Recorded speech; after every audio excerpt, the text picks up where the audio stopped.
to our channel. Today Bible verse in Tamil.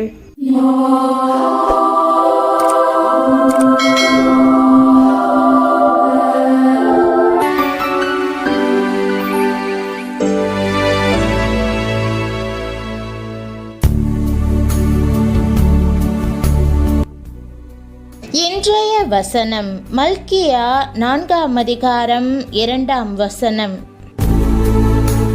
கிறிஸ்துவுக்குள் பிரியமானவர்களே, நம்முடைய ஆண்டவரும் இரட்சகருமான இயேசு கிறிஸ்துவின் வல்லமையுள்ள நாமத்தில் உங்களை வாழ்த்துகிறேன். என் நாமத்துக்கு பயந்திருக்கிற உங்கள் மேல் நீதியின் சூரியன் உதிக்கும், அதன் செட்டைகளின் கீழ் ஆரோக்கியம் இருக்கும்.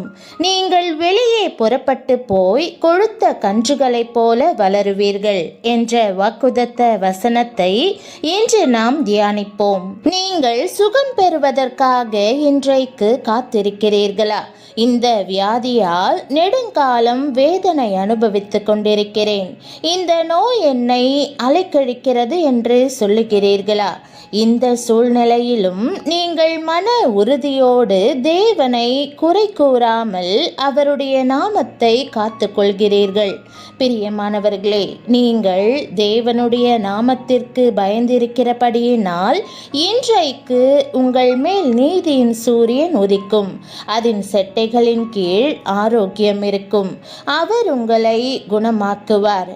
இயேசுவே நீதியின் சூரியனாய் இருக்கிறார். ஆம், நீதி வரும்போது ஆரோக்கியமும் வருகிறது. தேவன் உங்கள் வாழ்க்கையில் நீதியையும் ஆரோக்கியத்தையும் கொண்டு வர விரும்புகிறார். இன்றைக்கு உங்கள் வாழ்க்கையை இயேசுவின் கரங்களில் ஒப்படைத்து, ஆண்டவரே என்னை சுத்திகரியும், என் வாழ்க்கையில் ஏதேனும் தவறாக இருந்தால் தயவாய் என்னை மன்னித்து நீதியில் நடப்பதற்கு உதவும் என்று கூறுங்கள். அப்போதுதான் வாழ்க்கையில் ஆரோக்கியம் காணப்படும். நீங்கள் இழந்தவை எல்லாம் திரும்ப அளிக்கப்படும். பிசாசுகளும் துன்மார்க்கரும் ஒருபோதும் உங்களை தொட முடியாது. ஆகவே நீதிக்கு திரும்புவோம். இரண்டாவதாக, பசி உள்ளவனுக்கு உன் ஆகாரத்தை பகிர்ந்து கொடுக்க வேண்டும். துரத்துண்ட சிறுமையானவர்களை வீட்டிலே சேர்த்து கொள்ள வேண்டும். வஸ்திரமில்லாதவனை கண்டால் அவனுக்கு வஸ்திரம் கொடுக்க வேண்டும். அப்பொழுது விடியற்கால வெளுப்பை போல நம் வெளிச்சம் எழும்பி நம் சுகழ்வாழ்வு சீக்கிரத்தில் துளிர்த்து நம் நீதி நமக்கு முன்னாலே செல்லும் என்று வேதம் கூறுகிறது. தேவன் நம்மை பரிசுத்தமாக காத்து கொள்வார். இயேசுவின் நீதியின் ஆவி நம்மேல் வரும். ஏழை எளிய மக்களுக்கு நாம் சேவை செய்யும் போது நீதியில் நடப்பதற்கான கிருபையை தேவன் நமக்கு தந்திடுவார். செட்டைகளின் கீழ் ஆரோக்கியம் இருக்கிறதை சுட்டி காட்டும்படி கர்த்தர் நம்முடைய மனக்கண்களுக்கு முன்பாக ஒரு கொழுத்த கன்றை காண்பிக்கிறார். கர்த்தருடைய செட்டைகளின் கீழ் அடங்கி இருக்கிறவர்கள் கொழுத்த கன்றை போல ஆரோக்கியமும் திடகாத்திரமும் பெறுகிறார்கள். மேலும் உன்னதமானவருடைய மறைவிலே சர்வ வல்லவருடைய நிழலிலே தங்கியிருக்கிறவர்கள் புறப்பட்டு போகும்போது சந்தோஷத்தோடும் மகிழ்ச்சியோடும் கன்றுகளைப் போல துள்ளி குதித்து செல்லுவார்கள். அதிகாலை ஜெப நேரங்கள் என்பவை கர்த்தரின் கரங்கள் நம்மை அணைக்கிற நேரங்களாய் இருக்கின்றன. அதிகாலையில் ஜெபித்துவிட்டு ஒரு நாளை துவங்கும் போது ஒரு தெய்வீக சுகமும் ஆரோக்கியமும் பலனும் நம்மை சூழ்ந்து கொள்ளுகிறது. அந்த நாளை சந்திப்பதற்கான சத்துவத்தையும் வல்லமையையும் கர்த்தர் நமக்கு தருகிறார்.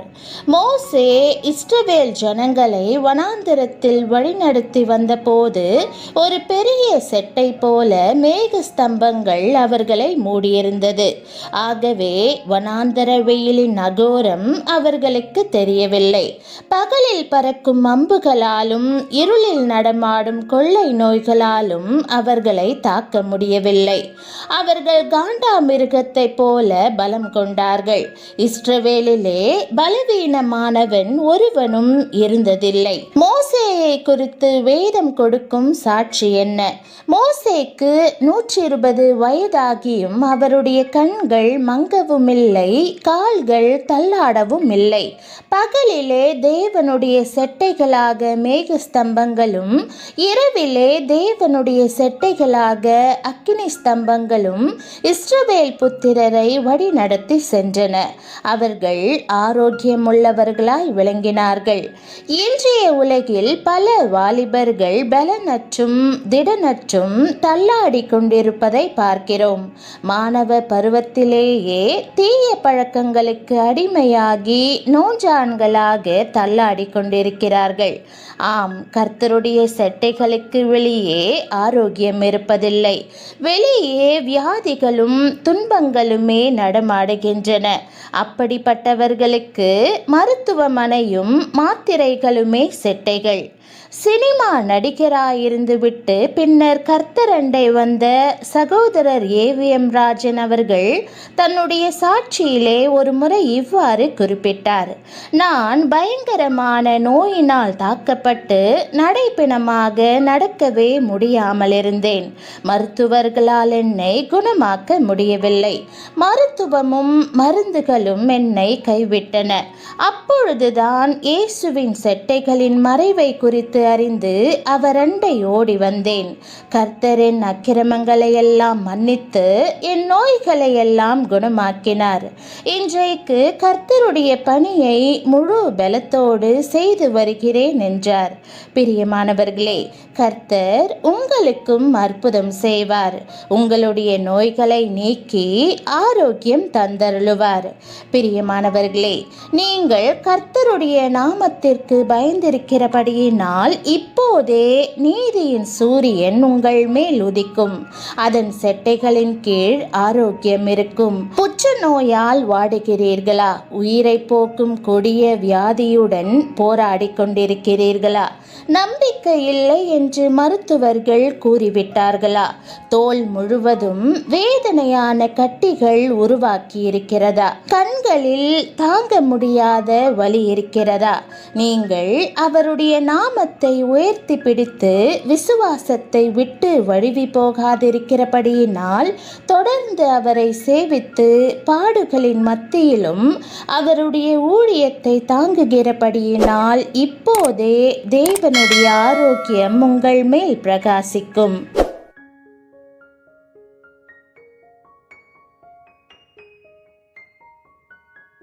ஜெபம். அன்பின் ஆண்டவரே, உம்முடைய சுகமளிக்கும் வல்லமையின் மேல் விசுவாசம் வைத்து நம்பிக்கையுடன் உம்மிடம் வருகிறேன்.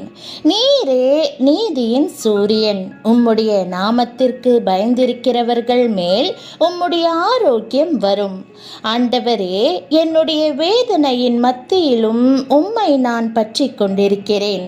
பாடுகளின் மத்தியிலும் நீரே என் பரிகாரி என்று அறிந்து திட விசுவாசத்துடன் இருக்கிறேன். உம்முடைய தெய்வீக ஒளி என் மேல் பிரகாசித்து என் உடலிலும் மனதிலும் ஆவியிலும் ஆரோக்கியத்தை திரும்ப பண்ணட்டும். ஆண்டவரே, உம்முடைய பலன் என்னை நிறைக்கட்டும். என்னுடைய சாட்சி உம்முடைய பரிசுத்த நாமத்திற்கு மகிமையை கொண்டு வரட்டும். உம்முடைய அற்புத சுகமளிக்கும் வல்லமைக்கும் மாறாத இரக்கத்திற்கும் நான் சாட்சியாக நிற்கும்படி செய்யும். நீர் உண்மையுள்ளவராய் இருக்கிறபடியினால் உம்முடைய சுகமளிக்கும் வல்லமை என்னில் கிரியை செய்கிறபடியினால் உம்மை துதிக்கிறேன். நீர் நீதியின் சூரியனாய் இருக்கிறீர். என் தவறுகளை எல்லாம் மன்னித்து உம்முடைய விலையேற பெற்ற இரத்தத்தால் என் வாழ்க்கையை கழுவும். நீதியில் நடக்கவும் உம்மிடமிருந்து சுகத்தை பெற்றுக்கொள்ளவும் எனக்கு உதவிடும். உம் ஊழியக்காரர்கள் பேரில் கரிசனை காட்டவும் மற்றவர்களிடம் என்னை போல் அக்கறை காட்டவும் எனக்கு கற்றுக் கொடுத்தருளும். நீதியின் ஆவியால் என்னை நிரப்பிடும். என் பெயரையும் ஜீவனையும் பாதுகாத்து கொள்ளும். உம் வெளிச்சம் என் மூலம் பிரகாசிக்க வேண்டும் என்று இயேசுவின் நாமத்தில் ஜெபிக்கிறேன் நல்ல பிதாவே, ஆமென். தேவனுடைய நாமம் மகிமைப்படுவதாக. ஆமேன்.